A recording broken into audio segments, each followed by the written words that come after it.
جی تو ناظرین، میں ہوں اقبال کھوکھر اور آپ دیکھ رہے ہیں میرا پاکستان۔ یہ میرے لیے بڑے حوصلہ افزا بات ہے کہ جب آپ میرا پاکستان کو دیکھتے ہیں کہ نہ صرف اسے لائک کرتے ہیں، شیئر کرتے ہیں اور اپنے خوبصورت کامنٹ سے ہمارے لیے ایک ایکسٹرا انرجی کا سبب ٹھہرتے ہیں۔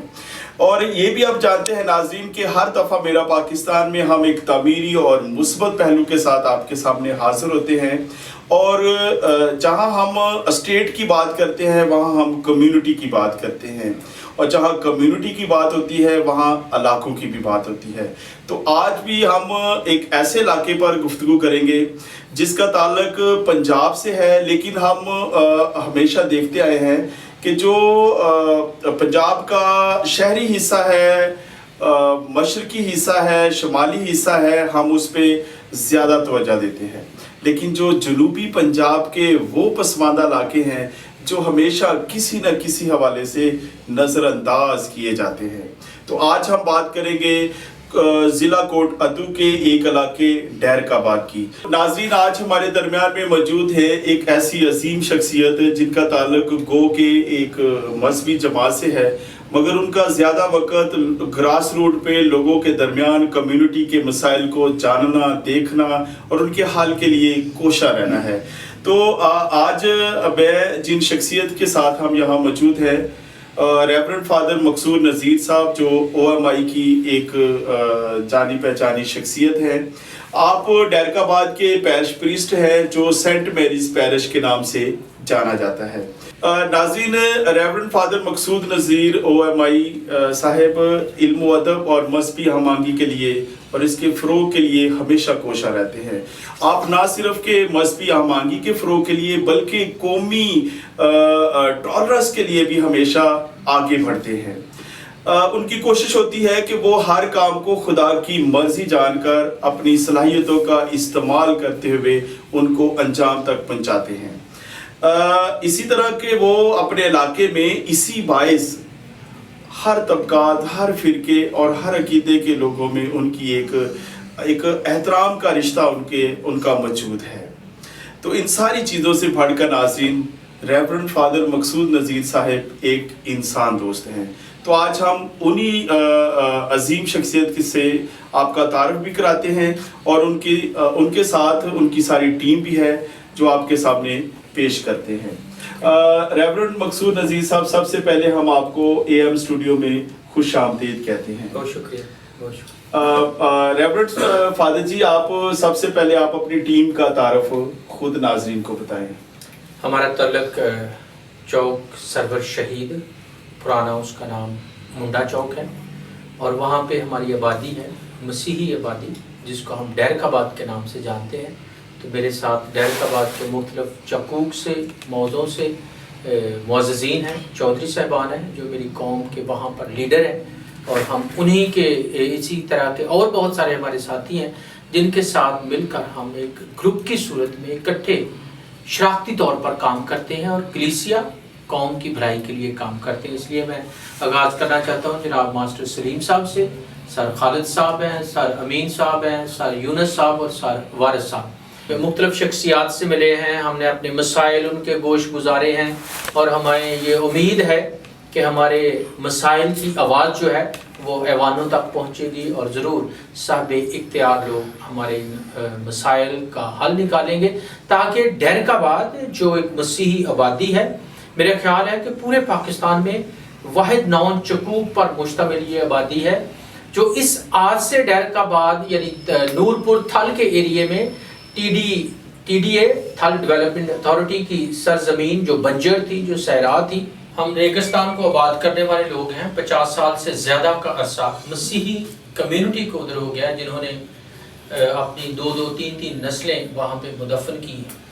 اب وقت آ گیا ہے کہ جب ہماری محنت کا پھل ہمیں ملنے لگا ہے، اس لیے ہم صاحب اختیار لوگوں سے، حکومت پاکستان سے اس بات کا تقاضا کرتے ہیں، جو ہمارا حق ہے، کہ ہمیں ان زمینوں کے مالکانہ حقوق دیے جائیں، تاکہ یہ ہماری میراث بنے۔ ہماری اولاد اس بات پہ فخر کرے کہ یہ ہمارے والدین کی وہ زمین ہے جو انہوں نے محنت کر کے آباد کی تھی، اور حکومت کی یہ نیکی ہے کہ اس نے عوام کو ان کا حق دیا ہے. اس لیے ہم یہ سارے ڈیلک آباد کے لوگ، عزیز آباد کے، صادق آباد کے لوگ اکٹھے ہوئے ہیں، مختلف جگہوں پہ مختلف شخصیات سے ملتے ہیں تاکہ ہماری داد رسی ہو سکے. ناظرین، آپ نے ریورنڈ فادر مقصود نذیر صاحب کی باتوں کو سنا، اور یقیناً یہ وہ باتیں ہیں جو ہماری آنے والے دور میں، ہماری آنے والی نسلوں کے لیے ایک ڈاکومنٹری کا حیثیت رکھتی ہیں. تو ہم بات کرتے ہیں جناب ماسٹر سلیم چنن صاحب سے. ماسٹر سلیم چنن صاحب، جو کہ آپ ڈائسس آف ملتان کے کوآرڈینیٹر بھی ہیں، ایکٹیوسٹ ہیں، اور کاریتاس یا دیگر بہت سارے اداروں کے ساتھ آپ ایز اے بطور اینیمیٹر کے کوآرڈینیشن کے طور پہ کام کرتے ہیں. آپ ہمیں ڈیلک آباد کی ہسٹری کے متعلق بتائیں کہ یہ ڈیلک آباد کب آباد ہوا اور یہ سفر کرتا ہوا، اب اس کی کیا صورتحال ہے؟ سر بہت شکریہ. میں اپنے عوامی محبت والے دوستوں کا سارے کا بہت شکر گزار ہاں کہ مینوں اج انہوں نے موقع دیتا ہے کہ میں انہوں دے درمیان اپنے یعنی کہ ڈیلک آباد کی تاریخ نوں جڑا دراواں. پہلی گل تو یہ ہے کہ میرا تعلق چوک منڈے نال ہے، چوک سرور شہید. تے ہن دا ساڈا ضلع جڑا پہلا مظفر گڑھ سی تے ہن ساڈا ضلع کوٹ ابدو ہے. ساڈا جڑا ایریا چک نمبر 584 یا ڈیلک آباد، یہ دو دریاواں دے درمیان ہے، دریائے چناب اور دوسرا دریائے سندھ. اور یہ ڈیزرٹ کا ایریا زیادہ، اور وہاں پہ جو ہے پانی ٹیوب ویلوں کا لوگ استعمال کرتے ہیں. سٹارٹنگ میں یہ ہمارا جو چکوں کا پروگرام تھا یہ تقریباً 72-73 میں شروع ہوا تھا. تو اس وقت ہمارے فادر یا مذہبی لیڈر ہمارے جو تھے رہنما فادر ڈیرک مسکیٹا صاحب تھے، اور وہ ڈیرک مسکیٹا صاحب نے کچھ ممبران یا کچھ نمبردار بنائے جو کہ مختلف گروپوں میں آ کر لوگوں کو بٹھاتے تھے. کچھ وقت تو چلتا رہا. اس کے بعد کچھ حکومت نے گڑبڑ ہوئی اور وہ وہاں سے شفٹ ہو گیا، چلے گئے. تو ڈیلک آباد کے لوگ جو ہے نا وہ بے بسی کا شکار ہو گئے. وہاں پہ ڈیزرٹ تھا، اتنا مزدوری کا یا روپے پیسہ جو نہیں ملتا تھا، وہاں پہ کام کرنا بہت مشکل تھا، اپنے بچوں کا پیٹ پالنا بہت مشکل تھا. چلتے چلتے اسی دوران بہت سارے لوگوں نے جو ہے سفر کیا، ساتھ پیرش کے بھی کچھ لوگ آئے تھے. اس کے بعد 1985 میں آ کر یہ 6-7 سال بے راہ روی پہ یا ایسے کہ بغیر یار و مددگار کے طور پہ رہا. اس کے بعد 1985 میں آ کے OMI جماعت نے اس کا چارہ سنبھالا، اور اس وقت ہمارے جو فادر صاحبان تھے وہ رنگ پور سے آتے تھے. رنگ پور ایک پیرش کا جگہ کا نام ہے، اور ہر روز وہ آتے تھے. ان کے ساتھ جو بابو جی ہوتے تھے وہ بھی آتے تھے. وہاں پہ یہ ڈیزرٹ تھا، ہر روز ہوا چلتی تھی اور وہ صبح شاید پہچانے بھی نہیں جاتے تھے. تو چلتے چلتے سفر کرتے کرتے 1985 میں آ کر انہوں نے لوگوں کو سہارا دیا. پھر اس سہارے کے ذریعے چلتے چلتے OMI جماعت کی انتہائی شکر گزار ہے کہ جنہوں نے اس ڈیزرٹ ایریے میں بہت سارا کام کیا، نہ کہ بلکہ روحانی کاموں کے ساتھ ساتھ تھوڑا سا معاشرتی طور پہ بھی لوگوں کی طرف توجہ دی، تاکہ ہر خوشی اور غمی میں لوگوں کو شامل کرنا. تو پھر ایک سلسلہ ایسا آیا کہ کچھ حالات بگڑ گیا، گڑبڑ آ گئی، خشک سالی آ گئی، تو لوگ یہاں پہ زمین چھوڑ کر بھاگ گئے. پھر لوگ دوسرے جو وہاں کے لوکل لوگ تھے انہوں پہ قبضہ کر لیا.